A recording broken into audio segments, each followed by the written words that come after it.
todos. Primeiramente, eu queria parabenizar a organização pelo evento e agradecer o convite. É uma honra poder estar aqui falando sobre retinopatia diabética. Bom,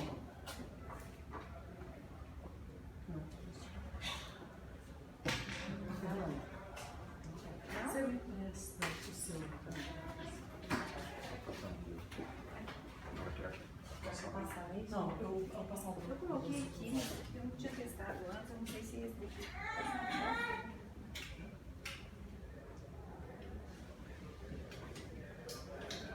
Eu posso passar aqui, Lu? Tá, você pode passar. Deixa eu ver se o dedo está funcionando. Se não tiver, você coloca. Se não tiver funcionando. Vamos ver se ela está funcionando.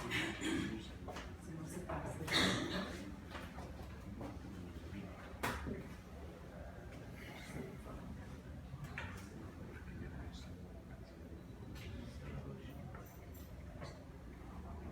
Você passa para mim?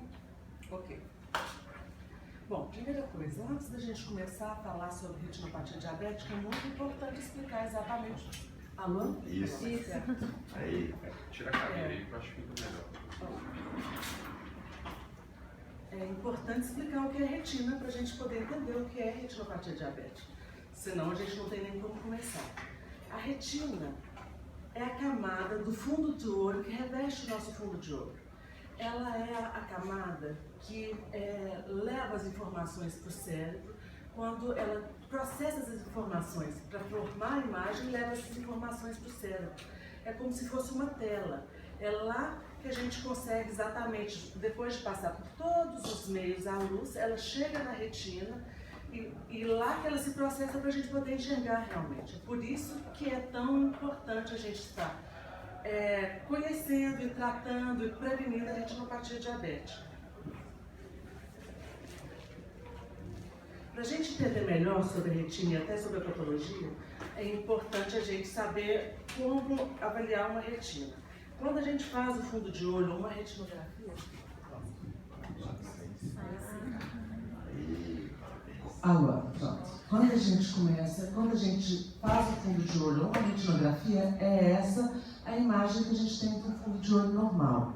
Isso aqui é o nervo óptico, através deles a gente vê saindo as artérias e as veias retinianas, e é importante a gente dar atenção para essa fase, para esse local aqui da retina, que é a mácula, que a gente vai falar muito dela agora, que é a parte mais sensível da visão do nosso olho, que é a parte que a gente tem maior concentração de células, para a gente enxergar com detalhes, que são os cones, com cores e com detalhes. E a grande questão da retinopatia diabética é exatamente quando começa a afetar essa área. Porque muitas vezes você não consegue, você tem a retinopatia diabética e acha que você não tem nada. O paciente chega no consultório e fala, eu enxergo bem, eu não tenho nada, porque ainda não está afetando essa região. Mas, às vezes, ele já tem uma doença avançada e grave que a gente tem que fazer o tratamento. Bom, então o que é a retinopatia diabética? É a lesão dos vasos da retina, quando a gente tem alguma alteração naqueles vasos que ocorre ao longo dos anos pelo excesso de glicose. Essa talvez seja a coisa mais importante da gente falar da retinopatia diabética aqui. Porque é exatamente aquilo que eu estava falando anteriormente. O paciente ele tem, às vezes, a glicose alta e ele fala, chega no consultório, eu já vi isso diversas vezes, e fala, não, eu não tenho nada porque eu não sinto nada. Então, a doença dele está progredindo nos vasos, tanto do olho, quanto dos rins, quanto do coração, e às vezes, por não estar afetando a mácula, ele ainda não está percebendo que ele tem uma doença grave. E é muito importante que a glicose seja bem controlada para evitar que a doença progrida e chegue nas fases mais avançadas da doença. Exatamente por isso, é uma das principais causas de cegueira nas pessoas com idade economicamente ativa, e a doença pode se desenvolver ou progredir sem que o paciente perceba que aquilo está acontecendo. Quando ele afeta a mácula, aí sim leva à turbação visual. Antes disso, você não percebe que você tem uma doença que está em evolução. Se você não estiver em controle com seu oftalmologista, você pode não saber disso.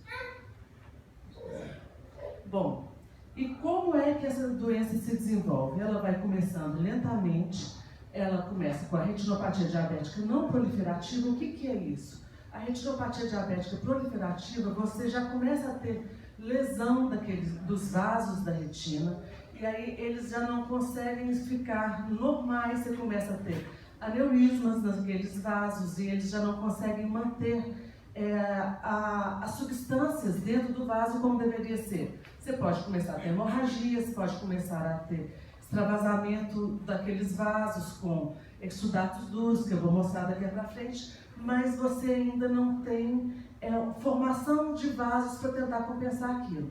Então a doença vai evoluindo de início, um aneurisma, depois 10 aneurismas, hemorragia, exudatos, isquemia, e quando a retina já está numa fase de maior sofrimento, porque ela já não está conseguindo, os vasos já não estão conseguindo compensar aquilo, você começa a desenvolver a retinopatia diabética proliferativa, que você vai ter formação de novos vasos para tentar compensar todo aquele processo de uma retina que está incapaz de funcionar bem. Porém, esses vasos novos, o grande problema, se eles resolvessem a questão, estava bom. Mas eles não resolvem aquele problema, são vasos incompetentes, são vasos finos, que além de não resolver o problema, eles podem complicar muito o quadro, com sangramento, puxando a retina e descolando a retina numa fase mais final. E o edema macular diabético, que como eu já falei anteriormente, aquela área da mácula, ele pode ocorrer concomitantemente com uma das duas patologias, mesmo nas fases mais iniciais, é um acometimento da mácula, levando a uma baixa acuidade visual.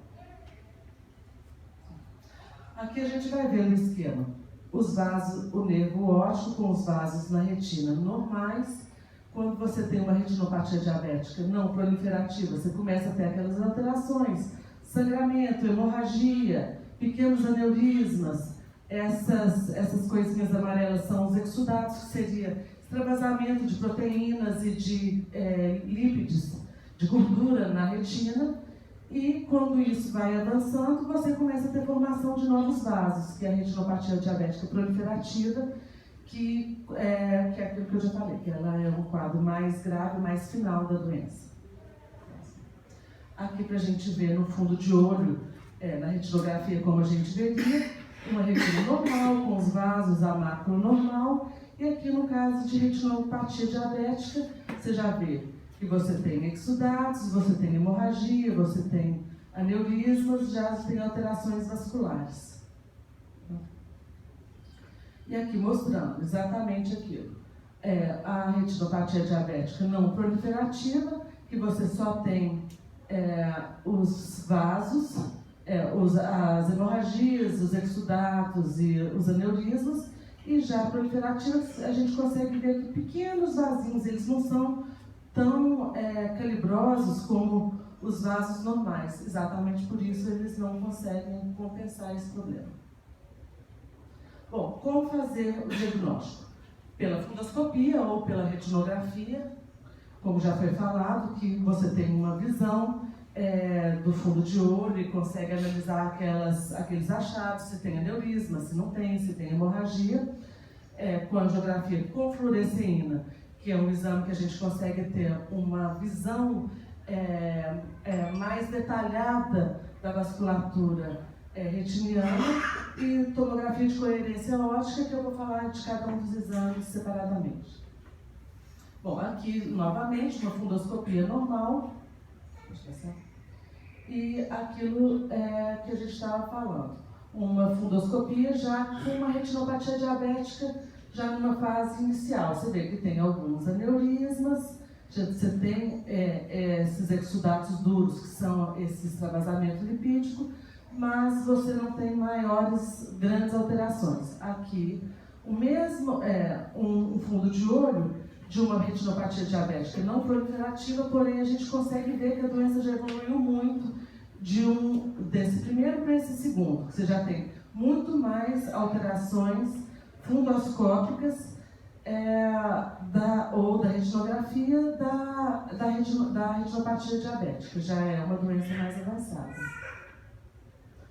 E aqui a gente consegue ver a mácula, que ela já não tem aquele aspecto mais escuro que a gente viu, cheio desses depósitos. É um paciente já que, além de uma retinopatia diabética bem mais grave, você vê que tem muita hemorragia aqui, ele tem um edema macular, que é caracterizado aqui por esses exudados na região da mácula.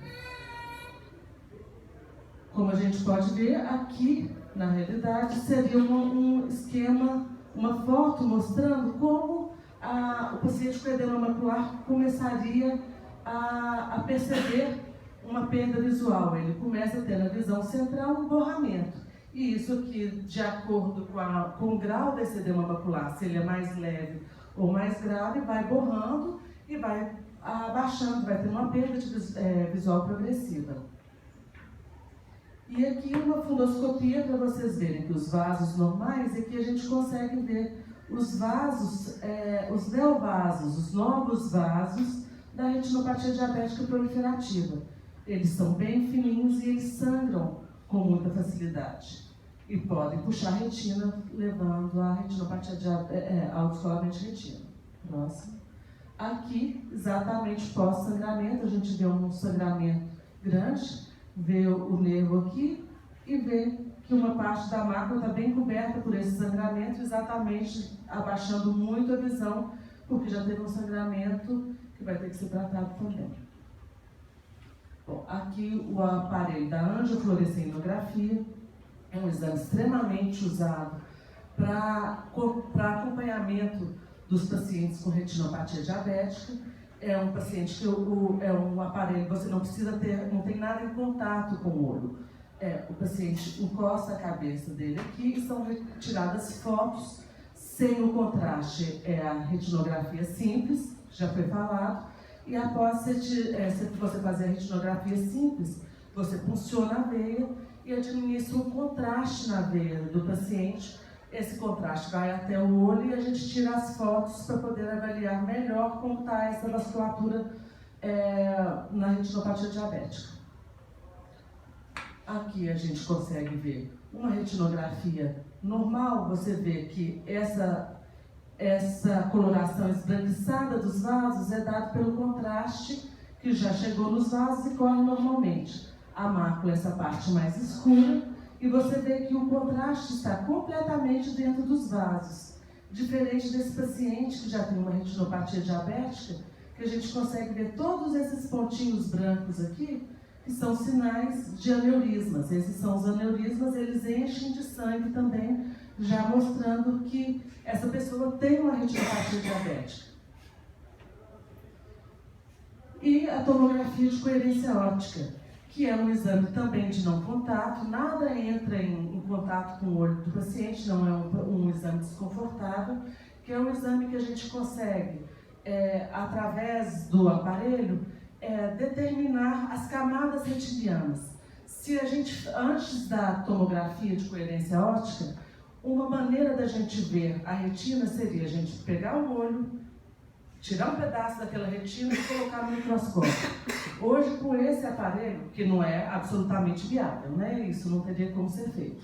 Hoje, com esse aparelho, você consegue ver todas as camadas retinianas e saber se esse paciente tem um acometimento na mácula. Esse exame é um exame importante quando se tem o diagnóstico de edema macular, porque é o local que a gente avalia com esse exame, para a gente poder tanto tratar como ver a evolução do tratamento, se ele está funcionando ou não. Aqui a gente vê como que é vista a retina por esse aparelho de tomografia de coerência óptica. Você consegue ver todas as camadas aqui, é uma retina normal, com todas as camadas dela a gente consegue determinar bem essas camadas e ver se a retina está normal ou não. Pode passar o próximo. E aqui a gente vê um paciente com edema macular. Você vê que ele tem vários, aquela voltinha para baixo, que seria uma da retina normal, ela já saiu, você vê que ela está elevada, a retina, com muitos cistos, mostrando que esse paciente tem um edema macular. Essas bolinhas pretas são líquido dentro da retina. A gente consegue ver que ele tem edema macular, que precisa ser tratado, e após o tratamento é importante estar repetindo o exame para ver qual que foi a eficácia desse tratamento, se esse tratamento está eficaz ou não.